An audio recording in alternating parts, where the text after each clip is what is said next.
First, a public record is a public record. And it isn't any of the government's business why someone wants a copy of that record. If they want to use it to wallpaper their kitchen, they're welcome to do that. If they want to print it in the newspaper, they're welcome to do that. If they want to use it to challenge their own tax bill, they're welcome to do that. In fact, Undertrain violated the public records law by asking Ernest why he wanted the records.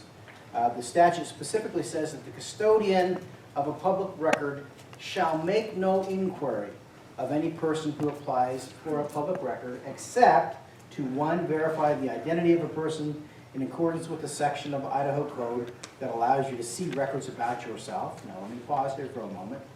If I go to the State Tax Commission and I say to them, I would like to see the income tax records, not property tax records, the income tax records of Lawrence Wasden, I hope that they ask me for a view of my driver's license so they know, in fact, that it is Lawrence Wasden to whom they are speaking.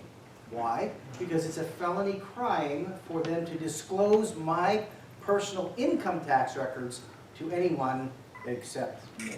Okay? Now, there are some law enforcement exceptions and that sort of thing, but it's a felony crime for them to give you a copy of my personal income tax records. Property tax records are public. That's a different issue. So number two, shall make no inquiry except to verify that the record will not be used for purposes of a telephone or mailing list. And you may ask the question, why? And the answer is because that's what the statute says. Okay? The legislature said we don't want that to be happening, and they put that in the statute. Number three, to prevent disclosure of certain personal information collected for driver's licenses, social security numbers, and so forth, or as otherwise provided by law. However, the person seeking the record may be required to make a written request and to provide his or her name, a mailing address, and telephone number. And doing so actually creates another public record, the list of persons who've made public records requests. But that's all subject to disclosure. Second, if Undertrain gives Ernest the records he asked for, she's following the law and can't be fired for that. Property tax assessments and bills are public under the general theory that the citizens can't review the public's work unless they have access to the work product, the documents that are produced. There are many public documents that may seem a bit personal, but the fact of the matter is they are public and they're subject to disclosure. Examples would be monthly bills itemizing use of a government credit card, contracts with employees and with suppliers and service providers, names of employees, lists of people in arrears under tax bills, agency check records, and things of that nature.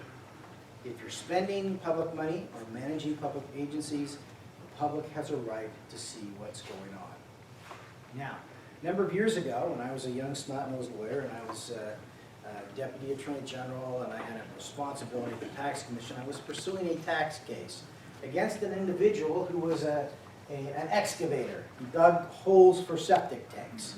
And he said he didn't have to pay his taxes. And I disagreed with him on that point. And as a consequence, we went to a court to find out if he actually had to pay his taxes. I'll give you the end of the story now. And the court agreed with me. He actually did have to pay his taxes. But in the process, I had to prove that he had income that had to be reported and therefore was subjected to the requirement of filing a return. And so in order to prove that he had income, I went to the health department to get copies of the permits for digging septic tanks, which he then paid a fee for, and that was the basis for which he received money payment. So that was one of the elements in proving my case, is that I proved that he actually had gone and got permits to dig septic tanks.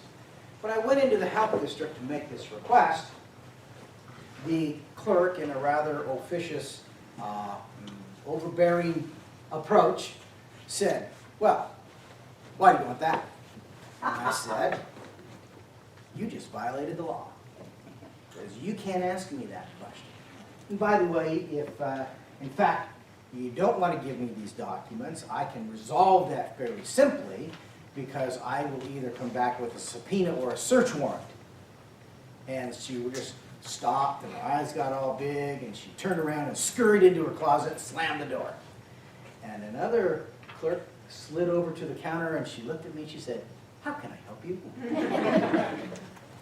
A number of years ago, I was a young deputy attorney general, and I was working with one of the great figures in Idaho politics, a man by the name of Senator Atwell Perry. Some of you may remember Atwell. Really fine gentleman. He was at that time the Senate chair of the Finance Committee, joint chair of the JFAC, Joint Finance and Appropriations Committee. And when Atwell called, you answered. That's how it went. I was sitting in my office, and Atwell was also a very close personal friend of mine. Atwell called me. He said, "Lawrence, I need you to come to my office. I've got a public records problem." Atwell called, I responded. I ran up the stairs, went running into Atwell's office, and there was a person sitting there. I recognized this person.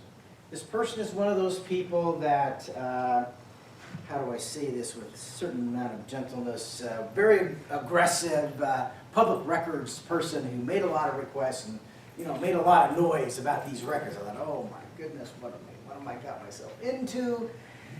And then I was shocked. I was really shocked at the story as it unfolded. And it unfolded in this way. This person said to me, instead of what kind of request he had made and he'd not gotten the documents he wanted, this person had been elected to be the chairman of a gopher district. Now, how many of you know what a gopher district is? How many of you know what a gopher is? Okay. Up here you don't know about gophers. Okay? South Idaho, they know about gophers, all right? The gophers burrow into the ditches, and then the water comes out, blows out the ditches, a big deal. So they create a gopher district to control the gophers. And it works like this. As a kid, maybe they were a nickel, maybe whatever they have to do, a quarter or a dollar, I don't know anymore, but you'd go and you'd capture the gopher, and you would, collect the bounty. You would cause the gopher to decease, and then you would remove its tail, and you would take the tail down to the gopher district, and they would pay you for the tail, and that was the gopher removal process. So, he was the chairman of the gopher district. And as he said to me, his neighbor, a neighboring and competing farmer, said that he wanted a copy of the budget of the gopher district. He said, but my neighbor is simply going to go to the newspaper and he's going to make a big stink about the budget of the gopher district. And I'm not going to give him that budget because he's just going to make a big mess. And I said, no, wait a minute. You're now the government. You're the chairman of the Gopher District Board. And this is a public document. And so your neighbor has a right to have a copy of that document. No, he says, I'm not going to give him a copy of that document. I'm not going to give him the copy of the budget because he's just going to make a big stink. Well, what am I going to do with that? I said, look, you're the government. This is the law. You have to give him a copy of the budget. This super secret gopher district budget. He refused. A couple of days later, however, I got a call from Atwell. He said, well, after you came in, you talked with him, he's now decided that he's going to surrender the gopher district budget. Unbelievable. And did it show up on papers? It did actually, and I mean the whole budget was like $5,000 or something. I mean, what's the big deal? It's not going to go over than $5,000. But anyway, from his perspective, it was a super secret deal. But I also had another experience, just before that time, and I was a young snot-nosed lawyer in Canyon County, deputy prosecutor. I had a case against an individual who we had charged with grand theft. He had stolen a firearm. And he thought he was a pretty smart guy because he thought he could get away with it because he transposed the serial number on the firearm to a different serial number, thinking that that would then interfere with our ability to prove that this was in fact a stolen firearm. The problem was that he actually changed it to a real serial number of a different gun. Now that was very helpful evidence to us to establish the fact that this was in fact a stolen firearm. He was convicted, sentenced to prison, and then he posted an appeal bond. An appeal bond is when they say, oh, yes, I'm going to appeal, I post a bond, I'm not going to go to jail today, I'm going to go to jail if I in fact lose my appeal, and in lieu of going to jail, I post my bond. And so that guarantees that he would then go to jail. The problem was that while he was out on this appeal bond, I had 2 more cases against him. One of those cases was for the theft of power. He had rigged up a device to steal electrical power from the power company.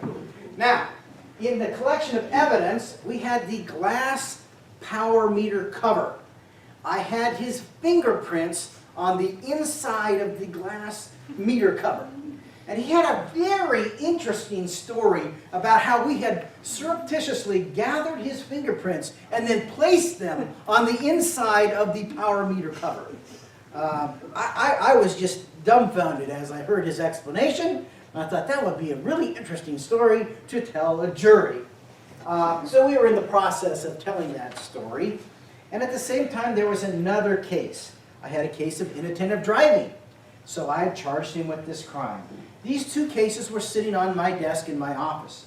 And one day when I went in my office, I went in and I sat down and I noticed some new pieces of paper on my desk. And in each of those cases, there was a document that said, motion to dismiss. And it had my signature on it. Now, interestingly enough, I had never prepared such a document, nor had I ever signed such a document. And accompanying that motion to dismiss, in each case, was an order dismissing the case. And I looked at that order, and there was a signature of a judge on this order. I thought, wow, I didn't prepare this motion. I didn't sign this motion. I wonder if the court signed this motion. So I went and asked the judge. The judge said, I've never seen this. I didn't sign this motion. Now this is a very curious situation. So I said to myself, I wonder what happened. So I went down to the court clerk and I said, what happened? And they said, well, the defendant came in and said, I want to see the court file. And so the clerk grabbed both of the files, handed it to the defendant. He walked off into a corner of the room by himself, where he lifted the file cover and he inserted into it forged motion to dismiss and forged order to dismiss. Now, I want to explain to you a couple of things. Number one, there is a real reason why the government has an interest in maintaining the integrity of public records. It's very important. Many of the things that occur about you in your life happen in those records. It's important that the government maintains the integrity of that document. But there's something else that I thought was worth pointing out. Now I recognize it. On a couple of occasions, people have forged my signature. That's an uncomfortable thing for me. But I do offer this piece of advice to you. If you ever choose to forge a prosecutor's signature on a document, I'm not suggesting that you do. But there's a corollary to that is I really give you a strong suggestion that you don't forge the name of a judge. They don't like it. So at the conclusion of this case, the defendant was invited to don some very colorful clothing and spend an extended stay at a state-run facility south of Boise. Best.